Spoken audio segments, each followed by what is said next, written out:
Good afternoon, everyone. I am Kristen Willard with the COPD Foundation, and I am your moderator today. Thank you so much for joining us for today's webinar. Let's talk about nontuberculous mycobacterial lung disease, and it's held today in commemoration of tomorrow's Rare Disease Day.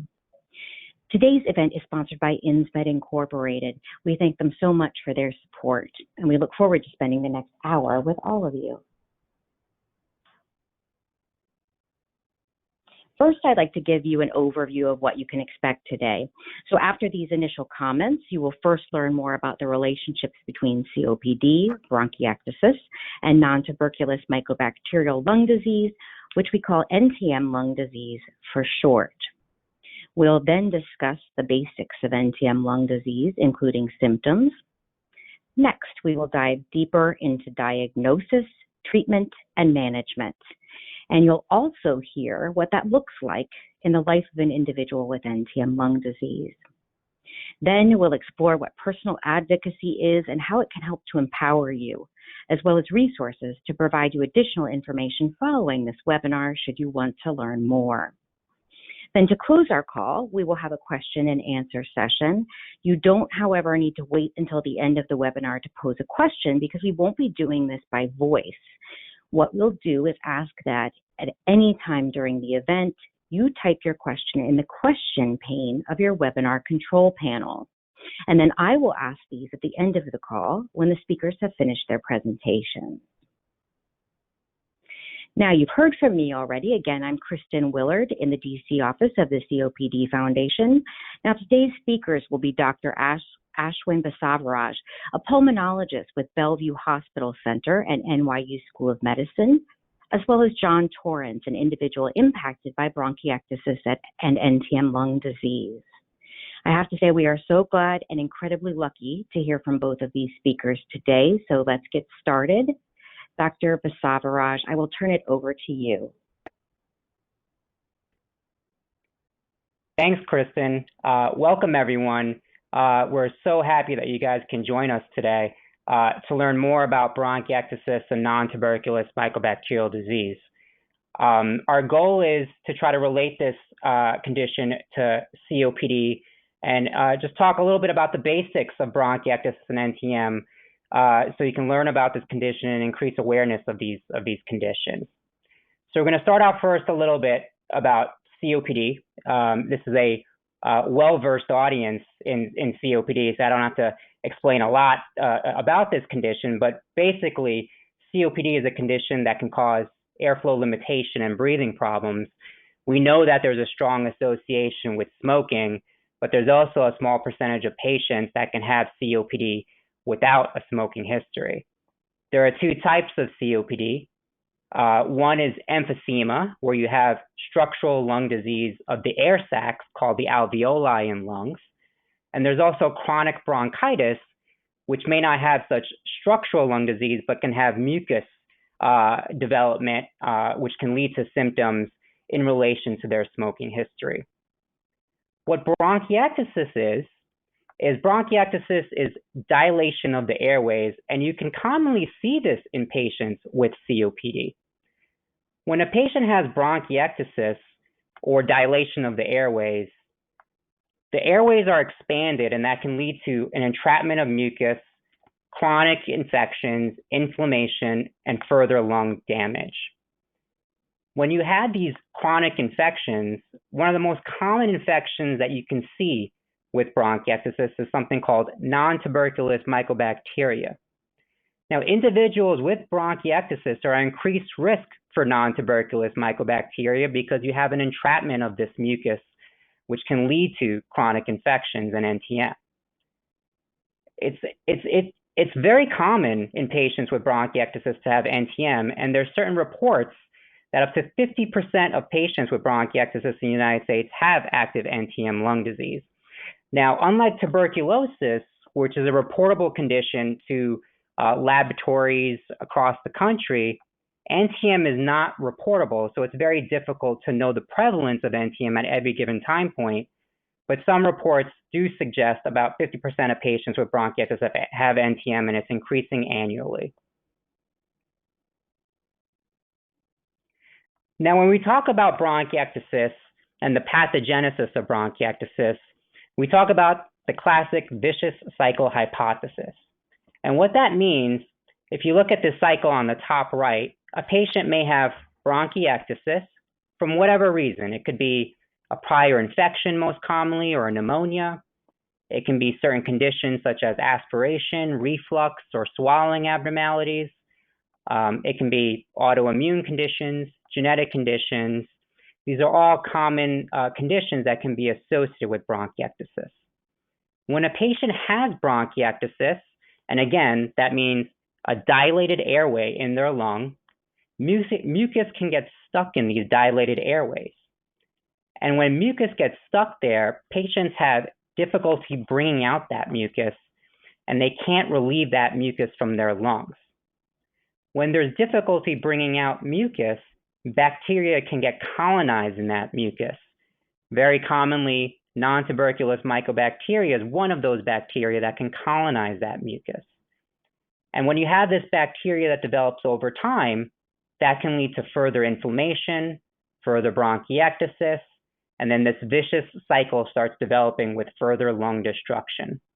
When we talk about management of bronchiectasis, one of the mainstays of treatment is trying to break this vicious cycle with airway clearance, trying to help patients to relieve mucus so bacteria and NTM may not colonize that mucus, and then you can try to hinder the progression of bronchiectasis and break this vicious cycle. Now, what is NTM, or nontuberculous mycobacteria? All that means is nontuberculous mycobacteria looks like tuberculosis under the microscope in the lab, but it's very different than tuberculosis. It's not a public health risk. It's not as contagious as tuberculosis is, but it looks like tuberculosis under the microscope. That's why they call it nontuberculous mycobacteria, or NTM for short. Now, NTM is very common in the environment. It's ubiquitous in the environment. You see NTM in a lot of water sources. So stagnant water sources such as humidifiers, hot tubs, indoor swimming pools, saunas, old shower heads. You also can see it in soil. You can see this commonly in gardeners who expose themselves to a lot of soil without wearing a mask. It's hard to know for a particular patient where they got their NTM lung disease, but these are some common environmental sources on where it likes to exist. And there's lots of types of bacteria that fall under NTM. There's almost 170 species out there that fall under the category of nontuberculous mycobacteria. And when we talk about NTM, we often try to divide it into two groups. We have the slow-growing bacteria, and we have the rapidly growing nontuberculous mycobacteria. Now, slow-growing bacteria is by far the most common type of nontuberculous mycobacteria. And the most common type of slow-growing nontuberculous mycobacteria is something called MAC, or Mycobacterium avium complex. Now, we call this Mycobacterium avium complex is because there's 2 to 3 bacteria that's difficult to separate in the lab. Mycobacterium avium, Mycobacterium intracellulare, and Mycobacterium chimera. Because it's difficult to separate those bacteria in the lab, they often lump these together into a complex, and that's why we call it Mycobacterium avium complex. Now, it's not known to be contagious. When we see patients in the office, we are not wearing masks and we're not trying to protect ourselves from getting MAC, or nontuberculous mycobacteria. There are certain populations where there has been human-to-human transmission that has been reported in the cystic fibrosis population, but that's not a very common finding. And for the most part, NTM is not known to be a very contagious organism. Now, how common is NTM lung disease? Now, symptoms can be very similar to other conditions in the lung, and it's very hard to differentiate those symptoms from other lung conditions. Chronic cough, fatigue, weight loss, shortness of breath. Those are some symptoms that can be presented in a patient with NTM lung disease. And traditionally, NTM is thought to be a very rare condition, but nowadays it's becoming more and more common, and certain data does suggest an 8 to 10% annual growth rate in NTM per year. And there's a couple of reasons why NTM is becoming more common. Number one, providers are thinking more about it. Now, we go to national conferences and we talk about bronchiectasis and NTM, and usually, traditionally, years ago, these conferences and rooms used to be empty. Now they're filled, and they're overfilled because a lot of providers want to learn more about this condition, and people are becoming more aware about it. So providers are checking more for NTM lung disease by checking sputum cultures or ordering chest x-rays and CAT scans. So there's an increased clinical suspicion. Diagnostic capabilities also improving. CAT scans are becoming better, and you're seeing signs of infections on CAT scans better. The capability in the laboratory is improving, and you're able to grow NTM a lot better in the laboratory. So that capability is improving. And the population is aging as well. As people get older, you start to see some more chronic conditions and infections that can go along with it, such as bronchiectasis and NTM.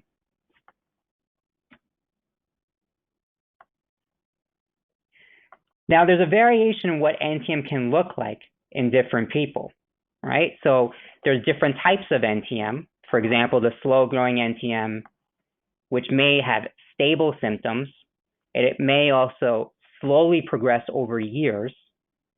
And then there's rapidly growing mycobacteria that can present with symptoms more rapidly. So there's different presentations on how a patient can present with NTM. And the response to treatment varies. Some patients do well with treatment, other patients don't do as well with treatment, and they may need recurrent cycles of treatment over years. And the prognosis can vary too. Patients with slow-growing mycobacteria, where it's known that antibiotics work against that NTM, they may do great.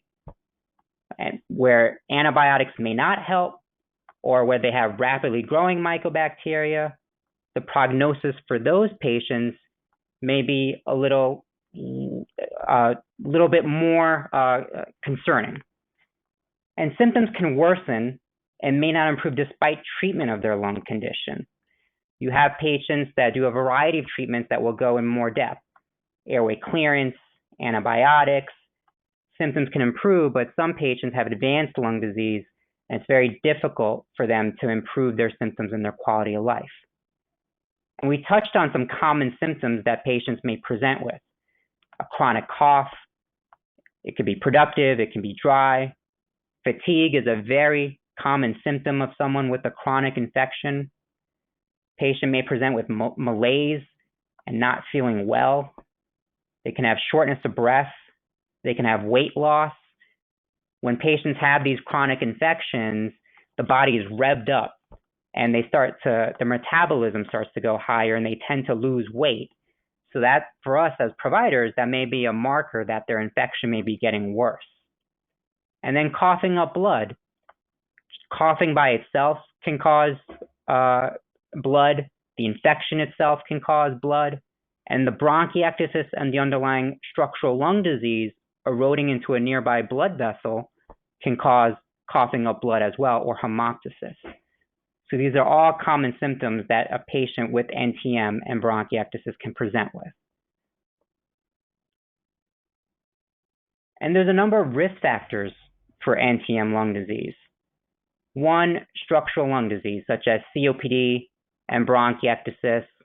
When you have someone with abnormal airways, abnormal lungs, like mucus can get stuck there, and then these infections such as NTM can take advantage of that and start growing. There's different ways in which NTM can get into the lungs. There's acid reflux, where stuff can come up from the esophagus, come up to the vocal cords and go down into their lungs. There's aspiration, where patients have difficulty swallowing food, and instead of going into the esophagus, it goes down into the lungs and carrying bacteria and NTM with it into their lungs. There's sinus issues as well, where patients have chronic postnasal drip that can drip in the back of their throat and get into their lungs as well, carrying infections. There's autoimmune conditions such as lupus, rheumatoid arthritis, Sjogren's.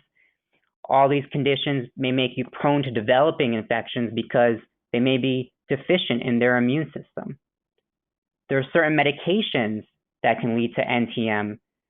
For example, steroids, long-term steroid use can weaken the immune system, and that can make you prone to developing these chronic infections. There's more research now that inhaled steroids may also be associated with NTM lung disease and chronic infections, because it may make patients prone to developing pneumonias in a certain percentage of patients. There's also medications that we give for certain conditions, such as autoimmune conditions, that can decrease their immune system and make you more susceptible to NTM lung disease. There are certain body habits such as scoliosis and pectus excavatum, which is a curvature of their breastbone that might make patients more prone to aspiration. The exact reason why some of these body habits are associated with NTM lung disease is not very well understood, but we know that there's an association. There are certain genetic conditions that can be associated with bronchiectasis and NTM. For example, cystic fibrosis, which is commonly a condition thought to be in children, is now becoming more common in adults because there may be mild mutations that aren't checked for when a patient is in their childhood, and they may develop symptoms over time that make you more suspicious for cystic fibrosis. There's alpha-1 antitrypsin, which you can see in COPD and emphysema, but it also can cause bronchiectasis. And there's a condition called primary ciliary dyskinesia, which means that the cilia, or the hairs in the airways and their sinuses, don't move as well. And mucus becomes difficult to expectorate, and patients can get infections and bronchiectasis because of that. And there's certain environmental conditions, such as the stagnant water sources, soil. It's also, NTM is also known to be in states that are surrounded by water sources. For example, Hawaii has the highest rates of NTM in the United States. Florida, New York, other states that are surrounded by water have a higher rate of NTM. And we don't know the exact reason why. It could be the water supply in those states and where NTM is more likely to harbor, but there is an association with those states and NTM lung disease. Now, there's a variation of what NTM lung disease looks like in different people. For example, we touched on COPD and structural lung disease being associated with NTM and bronchiectasis. There's a condition called Lady Windermere syndrome. There's the old Oscar Wilde play where it was thought that thin, Caucasian, middle-aged females were prone to developing these conditions because they were suppressing their cough in public. It was thought to be unladylike to cough in public, so they would silently cough, and that would lead to a silent aspiration of bacteria, mainly in the middle parts of their lung. There's also what's known as hot tub lung, which is an intense inflammation of bacteria when a patient is exposed to a high burden of infection from NTM, which can lead to inflammation in their lungs, or also known as hot tub lung. Now, as a provider, I like to show pictures to my patients, and this is a typical picture of a CAT scan in a patient with NTM and bronchiectasis. When we do these CAT scans, it's looking from the feet up, and they do different cuts from the top of the lung all the way to the bottom of the lung. So on the left side of the screen, we're seeing the right lung, and on the right side of the screen, we're seeing the left lung.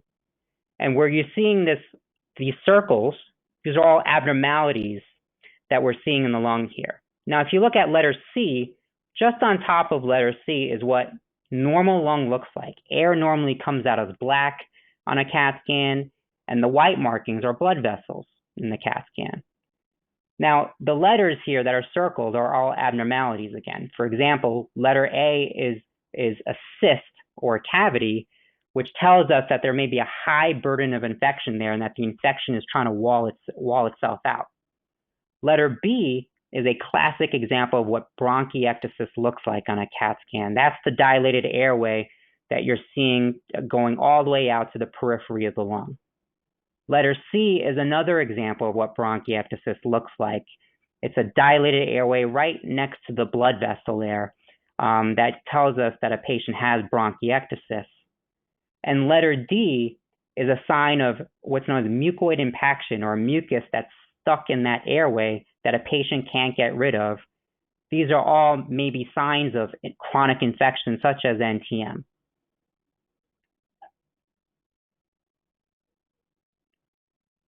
Next slide, please. Now, how is NTM diagnosed? Now, as providers, we look at guidelines to try to tell us what to do in patients. And for NTM, there's the 2007 American Thoracic Society guidelines that tells us how to diagnose patients. Now, these guidelines are currently being revised, but the 2007 guidelines are what's the latest guidelines that we look to for NTM. And what these guidelines suggest is there's some criteria that we look for to diagnose NTM. A patient has to have classic radiographic findings of bronchiectasis and NTM, either on a chest X-ray or a CAT scan. They need to have microbiologic findings. So they need to have two sputum cultures, at least two sputum cultures that are positive for NTM, or at least one biopsy from the lung, or a washing of the lung from a procedure called a bronchoscopy, or similar to a colonoscopy, but it's a scope that's going into the lungs. And also, a patient needs to have clinical presentations of classically patients with bronchiectasis and NTM, what they present with. So the chronic cough, the weight loss, the sputum production. And a patient should have other causes ruled out. For example, tuberculosis, which can present similarly, oftentimes should be ruled out in patients. And patients may present with recurrent symptoms until they're diagnosed. So classically, a patient may have pneumonias recurrently for years that they get antibiotics for, they feel a little bit better, and then they get worse again. And that's because it may not be a classic pneumonia that's actually causing their symptoms, but it may be their NTM that's actually causing their chronic presentation, and they're getting partial treatment for it from those antibiotics.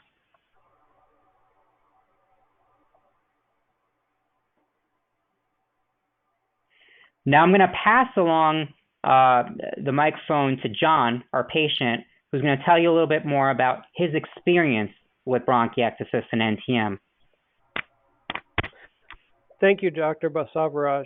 I certainly wish I had had you as my doctor when I first started coughing. I've been coughing for about 10 years now. It started about 2009. And about the time I was turning 50 years old. And being male, I didn't go to a doctor just because I was coughing. I thought it was just a normal cold or flu. So I got to know every aisle in the pharmacy, every type of cough medicine that I might take. I tried my own self-diagnosis for 2 years, and it turns out I'm not quite as good a doctor as I thought I was. So after about 2 years, when it hadn't gone away, I decided I really did need the medical establishment. So I went to the clinic and explained that I'd been coughing for quite a while. And exactly as Doctor just mentioned, I was given a normal dose of antibiotics. I took it home and used it for 10 days or whatever the course was. Didn't help at all. And rather than going back right away, I just thought maybe that was my lot in life, that I'm a cougher. So I kept coughing for a few months until I got tired of it again, and I went back and I explained that it hadn't worked and I really needed something better, and they gave me another course of antibiotics. And it seemed to work a little bit, but then it went away again. And again, it's exactly the way the doctor described. So finally, about the end of the third year, I went into the clinic without even having an appointment. And by this point, I was really pretty upset that this has gone on for so long. And by being upset, my emotion came out, and the doctor really paid a lot more attention. And they looked a lot closer. They took an x-ray. And at that point, I could start to see that there was some change happening. And the important point there is I had to speak up for myself. The medical establishment works, based on how much you're complaining, and if you're not complaining, they think that you're pretty satisfied. So that at that point, I finally had I finally had X-rays that were revealing things. Next slide, please. And what the X-ray revealed was a nodule. A nodule is anything that's on your lung that doesn't belong there. And the protocol at my clinic was that they had to make sure that I didn't have cancer. Cancer's the big ticket item. So they started doing more extensive and more expensive testing, looking for cancer. And that was not a fun thought that I might have lung cancer.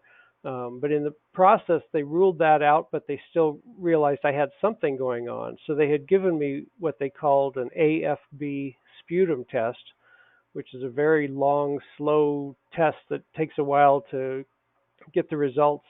But it came back being positive for the Nontuberculous Mycobacterium. So on the one side, I was comforted that I finally had something that had a name. On the other side, it didn't sound like it was an easy treatment. There were a lot of big words being tossed around, and that gets just a little bit scary. And as strange as it was, some of the words that they were using were very familiar. And I called my mom, who is in her 80s, and she started describing the exact same situation. She had the same lung condition, the same NTM, but she also used that word that doctors mentioned, bronchiectasis. So I had to go back to my pulmonologist and ask, well, do I indeed have the pulmonologist, or do I indeed have the bronchiectasis as well? And the pulmonologist confirmed that I did. So once the pulmonologist had decided I had both NTM and bronchiectasis, he referred me to the local infectious disease doctor because they're the specialists in putting together the various cocktails of antibiotics that are used to treat these diseases, because these are long, slow treatment protocols. And one of the first things that the infectious disease doctor told me was that this is a rare disease, and that although he's seen it a few times, he wasn't comfortable being the only one to direct my care. So he had given me information about one of the national centers that specializes in this, and he encouraged me to get a referral to the national center. So I did work diligently at that. And that's essentially my initial diagnosis. And Dr. Basavaraj, if you would, could you talk about the treatment and management for NTM? Absolutely, John. Thank you so much for that. Now, the treatment involves multiple layers for someone with bronchiectasis and NTM. And the first thing is just everyday management that patients, we instruct patients to perform. And that's, smoking cessation, stopping smoking, trying to reduce their risk of infection, nutrition and weight gain. We want patients to be on top of their nutrition so they don't start losing weight from their chronic infections. Having patients exercise. A lot of times patients would lose muscle mass because they're not moving around as much.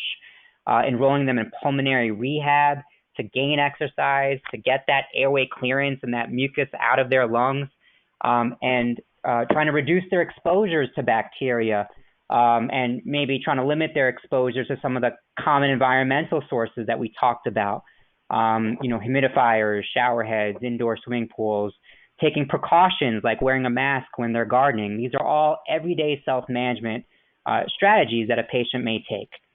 Now, when these don't work, and for example, along with this, we do non-pharmacologic therapies such as airway clearance. There's different ways that we tell patients and instruct them on how to bring up mucus. There's, for example, exercise itself. can help bring up mucus. There's certain devices, such as positive expiratory pressure devices, that helps to break up mucus in their lungs, and they can help spit it out. There's vests also that shake up the chest wall to break up mucus. These are all examples of airway clearance techniques that a patient can use to help clear out their mucus and try to control their infection and bronchiectasis.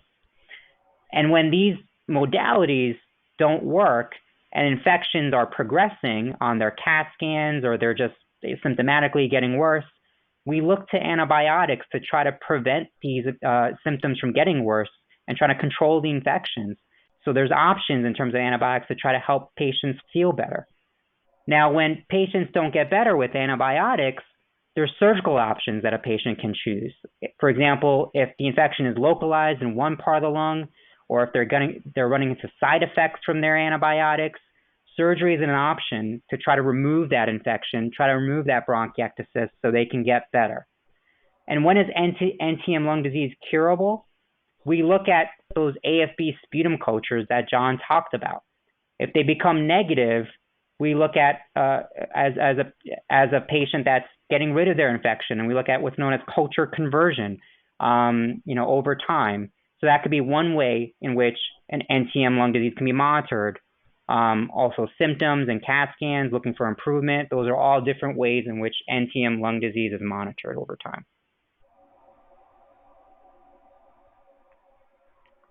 Now, we talked about some of the medications in terms of treatment, and here John can go on and tell us a little bit more about his experience with his treatment and management of NTM and bronchiectasis. John. Thank you, Doctor.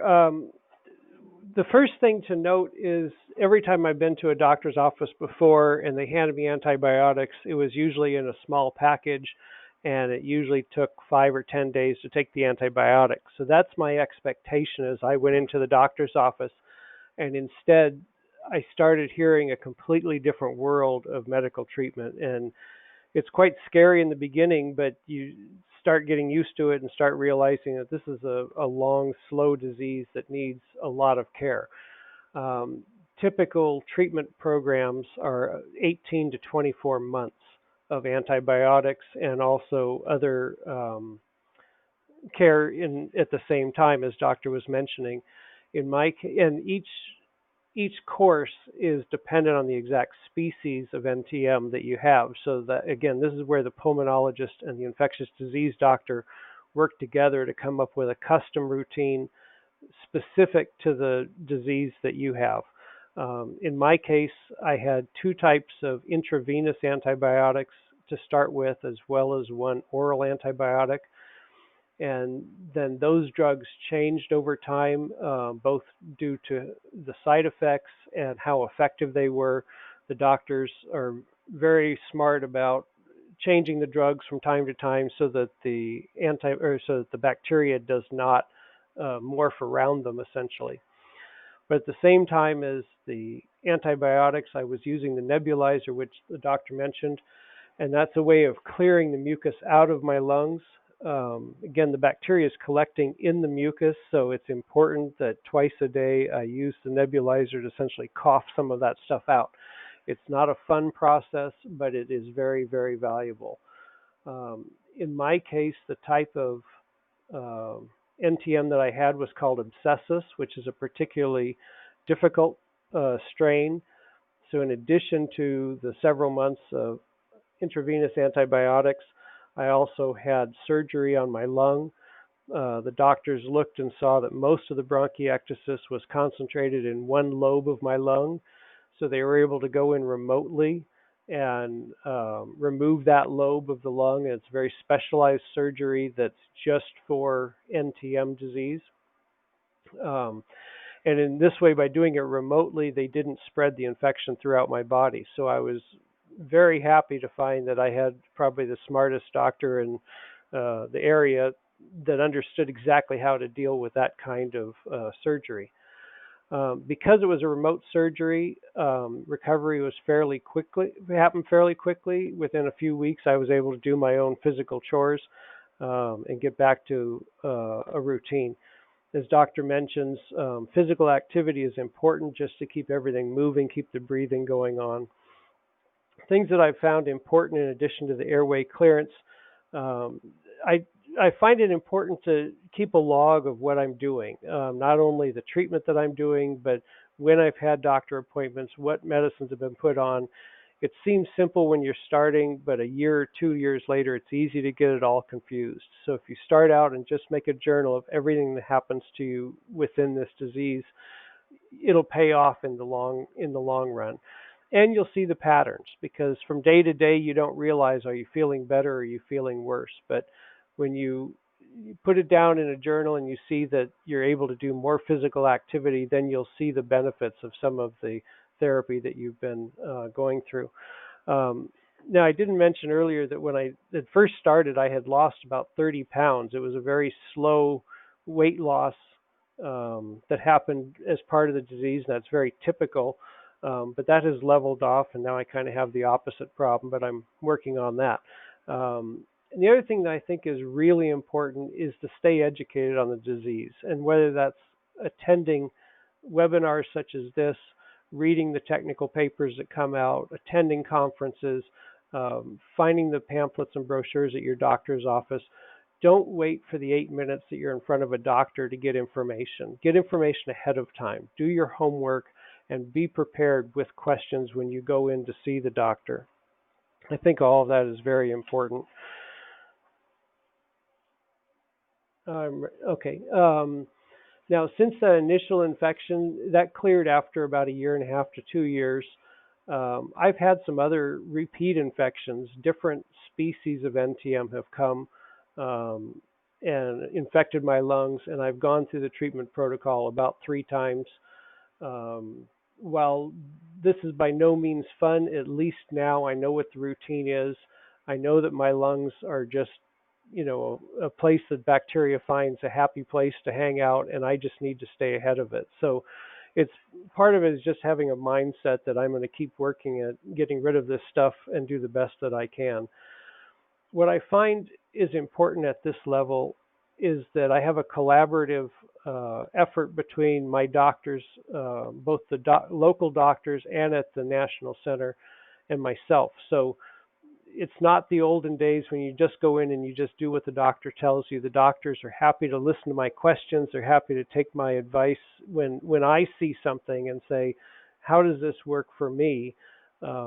So we do work together to have a custom plan that gives me the best quality of life that I can get at this point. I do see a regular personal care physician every 6 months for my other conditions, but I do see the infectious disease doctor at least monthly. When you have intravenous drugs, sometimes you'll see the doctor every week.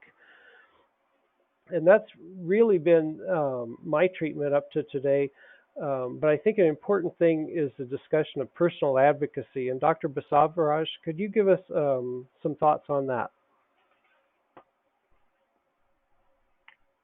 Absolutely. Thanks, John. So people with COPD or at-risk individuals, who should they talk to, or who can they seek to learn more about whether they might have symptoms of bronchiectasis or NTM lung disease? I mean, they can talk to their primary care doctor, or they can talk to specialists such as pulmonologists who are more well-versed in this condition. Like John had said, he had seen an infectious disease doctor who may be well-versed in NTM lung disease, and they can ask some questions and seek their expertise on whether they have NTM and bronchiectasis. A lot of times, pulmonologists and infectious disease doctors may not know the answer, and patients may want to seek expertise at a bronchiectasis center. The COPD Foundation on their website does have clinical centers across the country that are well-versed in patients with bronchiectasis and NTM. And as a provider, what information is valuable for a patient to bring to their visits and to their healthcare team? Like John had mentioned, symptoms that patients may have over time so we can track. Weight is a huge one to see if they're losing weight or they're gaining weight with their management. If their cough is getting better, if their fatigue, mucus is getting better or worse. As a provider, we're going to want to know that. And what their quality of life looks like as well. As providers, we want to make sure that patients are able to live their normal lives and go on with their daily activities and be well, with their family and friends. So we want to make sure that their quality of life is good. Any prior existing testing that has been done in the past, for example, CAT scans, notes, lab results, so we can trend over time how the lungs have changed, how their symptoms have changed. That's all helpful. A medication list would be helpful too, to see what they've tried in the past, so we don't have to try the same thing again, and we can try a different type of regimen for the patient would be helpful. And as we mentioned, medications that have been tried in the past, we want to know about that. We want to know about side effects that have happened with certain medications and what's been tried in the past, so we can come up with a regimen moving forward to try to help them go along with their daily activities. And if a patient has been diagnosed, some thoughts, can be, like John had mentioned, you want to be comfortable with your physician. You want to be able to articulate symptoms, tell them any questions that they may have or symptoms that they're having. As a provider, we don't want these things hidden from us. We want to learn everything that we can about the patient in order to help them. And for a patient, we want them to ask questions. I have patients that during their visits, ask me questions, but even after the visit, they call me or they message me and they say, hey, I didn't understand, this thing, or I was reading, something on the website. Do you think that this is a good thing to add to, my treatment regimen or my management strategy? So we want patients to ask questions to us. We want family members to be involved as well.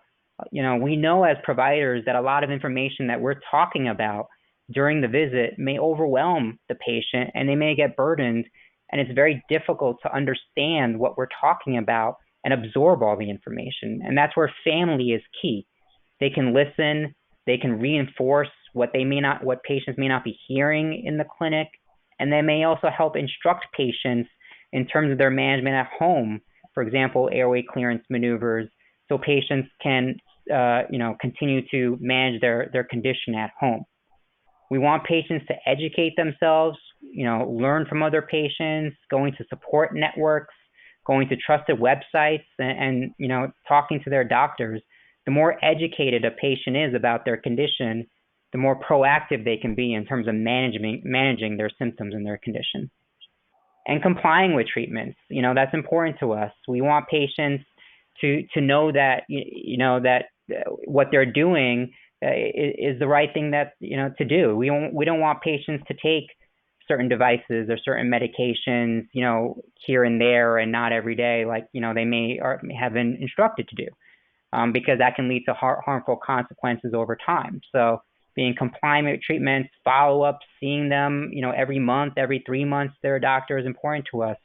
And seeing those doctors that we're referring the patients to ENT doctors, infectious disease doctors, gastroenterologists. We want those patients to go and see those specialists so they can get overall comprehensive care of their condition. And we touched on some of the valuable things to bring to the healthcare team. Now, from a patient standpoint, John, what's valuable to bring to the physician's office? Well, following on your point, Doctor, about the genetic and environmental concerns, I think it's important that we educate the doctor to what those areas are in our lives. So before going to the doctor at the pulmonologist and infectious disease level, I think it's important as a patient that you take a survey of your own family and find out what kind of lung disease already exists. Now, this may be kind of difficult, and I found it a little difficult in my family, because I would hear a story about, well, your father had lung issues or your cousin has a lung issue. It's like, that's not enough. I really need to know what the diagnosis was, because doctors are scientists and they need to know exact things that are going on. And when they see the pattern, then they can really make a lot of progress. But to just say, well, Auntie M had a problem isn't really going to help. So sometimes your family members may not want to be too forthcoming because they consider it personal. And the final thing that I came up with was, if this is a genetic condition, we may be passing it on to our grandchildren.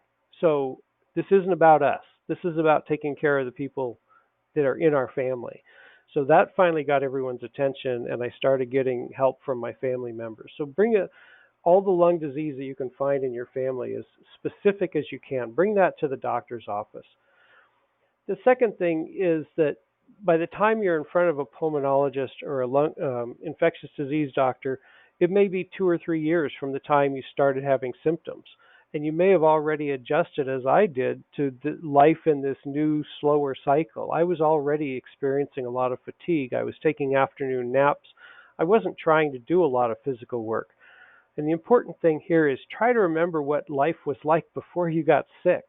What is it you wanted to be doing at this point in your life? If your love was bicycle riding or playing with the grandchildren, that's something you want to bring up to the doctor. That's what you want to get back to. So, the doctor only sees you now that you've been sick for a while. Tell him what you were like beforehand when you had more energy. And that's our goal, is to get back to that state as closely as we can anyway. And the other thing is, be passionate about it. Don't just state it, but really show that this is an important component. And the doctor will sense the passion as it comes through, and he'll sense on that and want to work with you on it. And the final thing in this area is, when you go to the appointment, it can be very technical. There's a lot of medication being discussed. There's a lot of treatment protocols, a lot of things going on, a lot of new words. And you can get consumed by all this. Bring someone with you, whether it's your spouse, your significant other, your best friend, someone else who can take notes, who can listen carefully, and also who can bring up points that you may forget to bring up during the discussion, so that you're well represented there. So having someone with you is a really important point. And then the next thing is, again, if you're educated ahead of time, you've done your research, you've listened to these webinars, don't be afraid to ask the doctor questions that you've heard about various conditions. If he's not suggesting that this condition is what you've got, but it sure sounds like it, ask him, how did he eliminate that as part of the choice? What process did he go through to make so that you're comfortable that he's looked at these things? Keep in mind, the doctor sees a lot of different patients during the day, and the most common diseases are the ones that are on the top of his head. So when you bring in a rare disease, he may not be thinking of it until you bring up all these symptoms. The next point is that a rare disease, a lot of times you're all by yourself. I'm the only one in my zip code that has this. I don't have a group of people to talk to. Ask the doctor, what support is available. Are there groups that you can go out and you can share stories with? And it turns out there are, by the way. So the trusted websites that I'm sure will be referred to later, you can find out where there's support groups of people that have similar diseases, so you can go through what kind of treatment protocols people have been to, what frustrations people have had. And then also, how can your family and friends learn more about this? If you come home with this disease and you've got an intravenous machine and all these things, this is very strange stuff for your family. Find out how they can be better educated so that they can be supportive for you. You're dealing with a lot of fatigue, and the last thing you need is to be more exhausted when you constantly have to explain what's going on in your life. And if you've been diagnosed and you're starting a treatment program, as the doctor mentioned, do the things that you're told to do, whether it's the drugs, the therapy, the exercise. Always be monitoring what's going on in your own life. You're the one that sees you most often. The doctor only sees you once a month. He can't really get an accurate view of what's going on in your life, except for the few minutes of what you tell him about. Definitely take your appointments seriously. Make sure they're on your calendar so that you don't miss one. There's too much time lost from a missed appointment because your doctor's very busy. And don't wait until you're physically sick before you talk to your doctor again. Once you've been through this routine, you should be watching your environment, watching for the secondary signs to see what's going on, so that you can get the first sign that you need to get back to the doctor. And in my relationship with my doctor now, as soon as I see that something's changed, I can give them a call and get an appointment. And that really helps me to be able to stay on top of it. Kristen's going to tell us about some resources that will be helpful for you in your journey with this disease.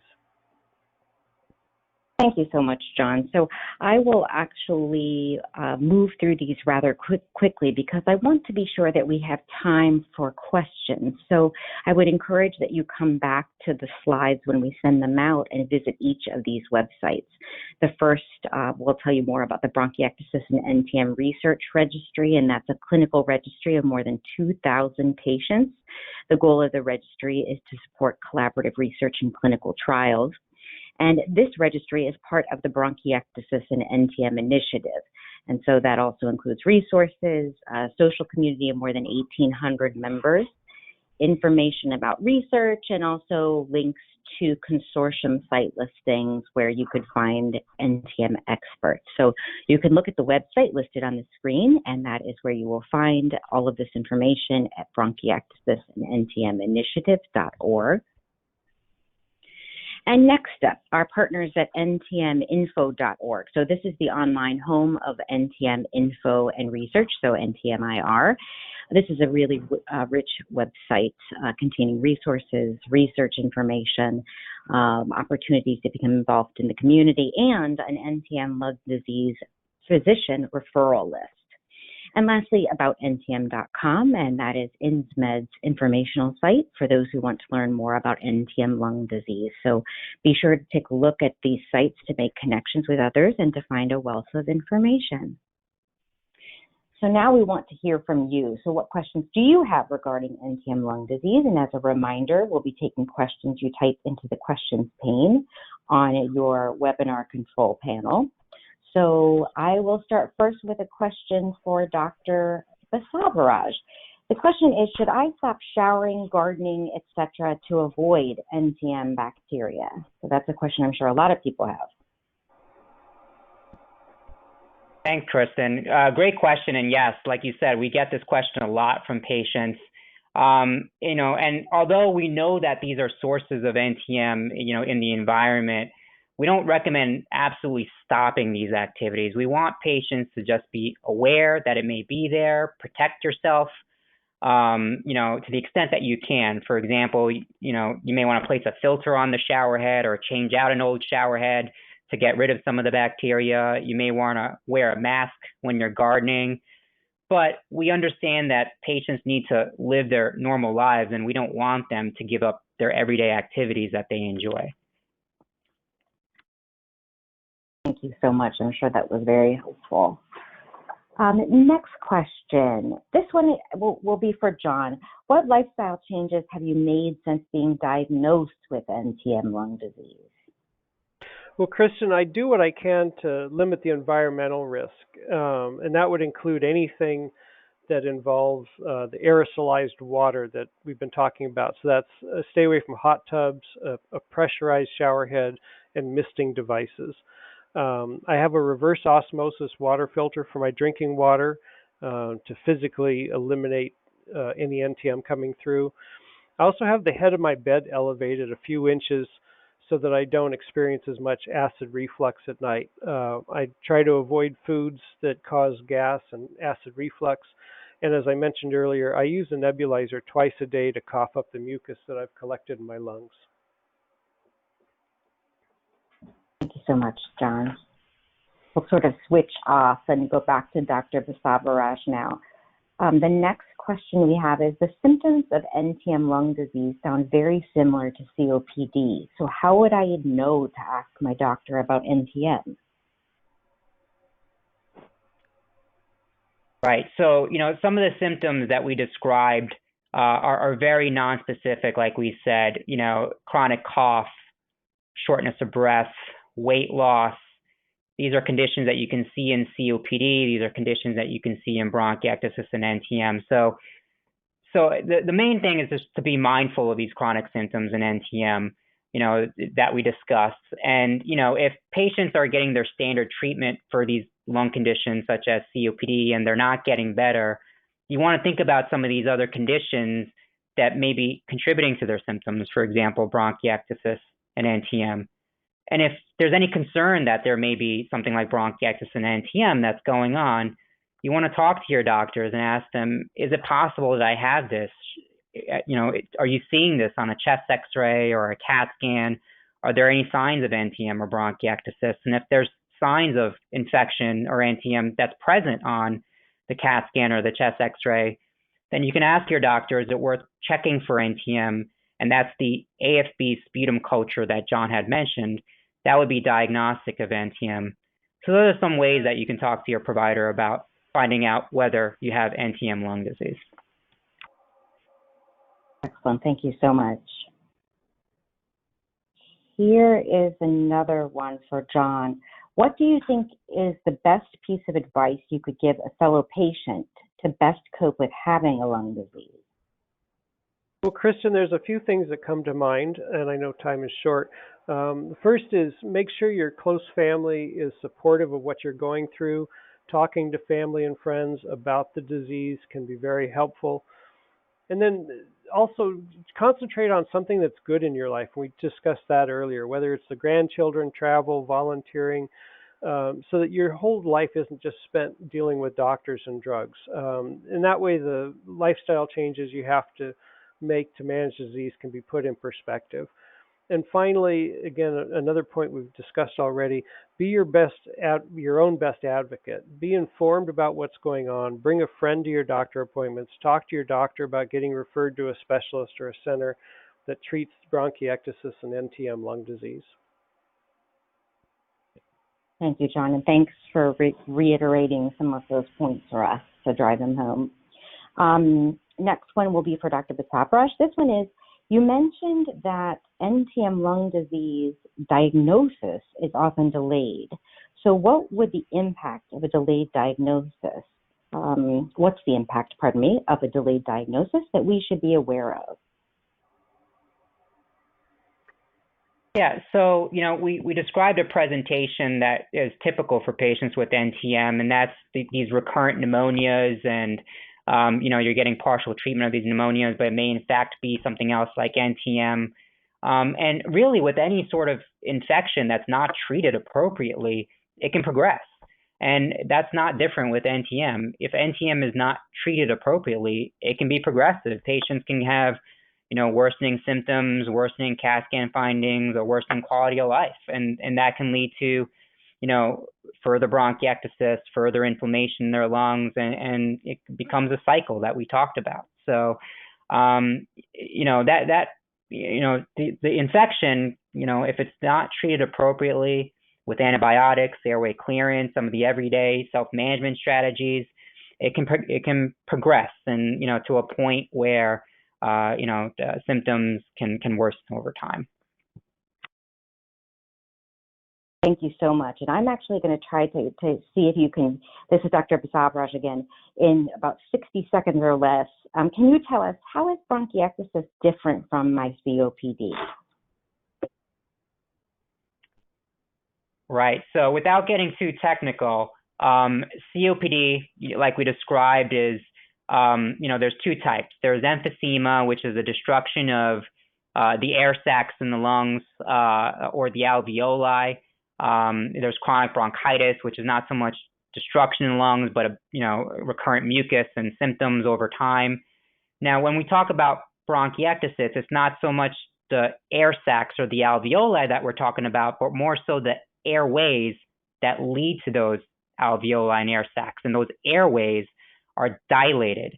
That, by definition, is bronchiectasis. So bronchiectasis, again, is involvement of the airways, and COPD or emphysema is involvement of what the airways lead to, the destruction of the alveoli in the lungs. Thank you so much, and thank you to both of you. We have reached the top of the hour, believe it or not. That went very quickly. I want to extend a thank you to our excellent speakers for their time today and all their work in putting this webinar together, to Insmed Incorporated for their support, and to all of you who are on the line with us now for your attention and time.